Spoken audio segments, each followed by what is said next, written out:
Hello guys, আসসালামু আলাইকুম। আপনারা সবাই কেমন আছেন? আমি আশা করি আপনারা অনেক ভালো আছেন, সুস্থ আছেন।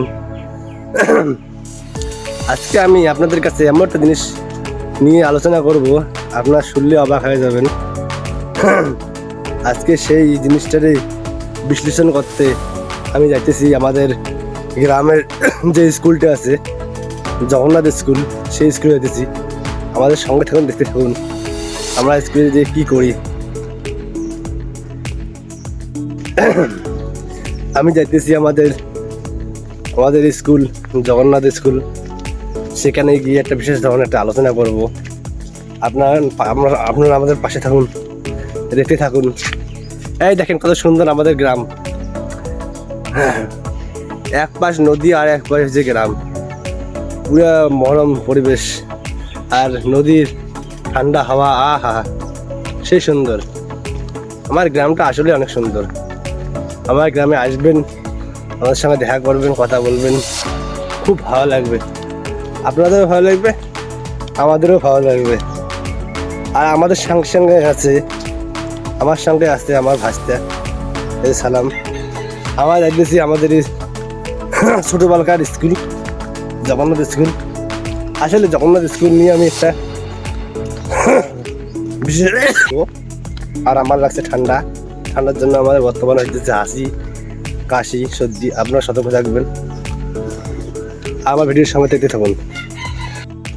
হ্যালো গাইস, ফাইনালি আমরা এসে গেছি আমাদের জগন্নাথ স্কুল। এই যে দেখেন জগন্নাথ স্কুলটা খুব সুন্দর।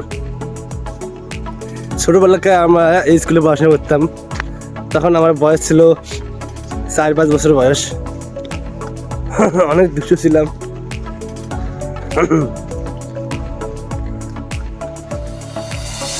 এই যে দেখুন বন্ধুরা, আমাদের স্কুলের নাম জগন্নাথ পঞ্চম প্রাইমারি স্কুল। মানে স্টার্ট হয়েছে 1980 সালে। এটা হচ্ছে post office, Gidarlah, district Cooch Behar, Gidarlah 1 GB, মানে 1 নম্বর অঞ্চলের, যেটা ওয়েস্ট বেঙ্গল। আমি আজকে আপনাদেরকে এমন একটা কথা বলবো, আপনারা শুনলে অবাক হয়ে যাবেন। ঘটনা যেটা হলো, আমরা যে গ্রামে বসবাস করি, এই গ্রামটার নাম হচ্ছে জগন্নাথ।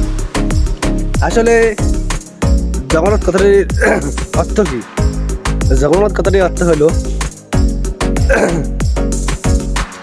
আসলে জগন্নাথ কথাটির অর্থ হলো বিশ্বের প্রভু। এই জগৎ কথাটির অর্থ হলো যে মহাবিশ্ব, আর নাথ কথার অর্থ হলো প্রভু। আসলে আমি একটু যে কথাটি বলতে চাই আপনাদেরকে বন্ধুরা, এই গ্রামে মোটামুটি নাই করেও 150 থেকে 60 বাড়ি হবে। তার মধ্যে হয়তো 5টা বাড়ি হবে হিন্দু বাড়ি, আর 155টা বাড়ি হবে মুসলিম বাড়ি। আমি যে কথাটি বলতে চাই, আপনারা কেউ খারাপ ভাববেন না, কারণ জগন্নাথ একটা হলো হিন্দু শব্দ, সংস্কৃত শব্দ হচ্ছে জগন্নাথ। আর জগন্নাথ কথাটির অর্থ হলো বিশ্বের প্রভু। আমি এটাই বলতে চাই যে এই গ্রামে মুসলিম এত কম, মানে 155 বাড়ির মধ্যে 155টা বাড়িটা হয়েছে মুসলিম, আর 5টা বাড়ি হয়েছে হিন্দু, এই গ্রামের টোটাল। কিন্তু তারপরেও এই গ্রামের নাম একটা হিন্দু নাম, জগন্নাথ। আসলে এই নামটা রাখছে কে? আসলে আমরা তো জানি না। আমরা ছোটো, আমার দাদু যে ছিল, এই দাদুকে আমি জিজ্ঞাসা করছি, দাদু আমার গ্রামের নাম যে জগন্নাথ, এই জগন্নাথ তো না রাখছে কে? এখানে তো হিন্দু মানুষের সংখ্যা খুবই কম, মুসলিমদের সংখ্যা বেশি, তাহলে এই গ্রামের নাম কী হবে তোমার জগন্নাথ হয়? তখন বলছে আমার দাদু যে আগেকার দিনে জগন্নাথ কালোয়ার নামে একটা লোকের নাম ছিল। উনি এই গ্রামটার নাম হচ্ছে জগন্নাথ। আর ওনার জমি ছিল ভোরামে।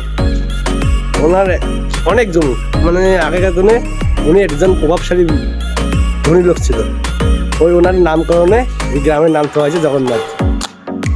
এই তখন থেকে এই গ্রামটার নাম হচ্ছে জগন্নাথ।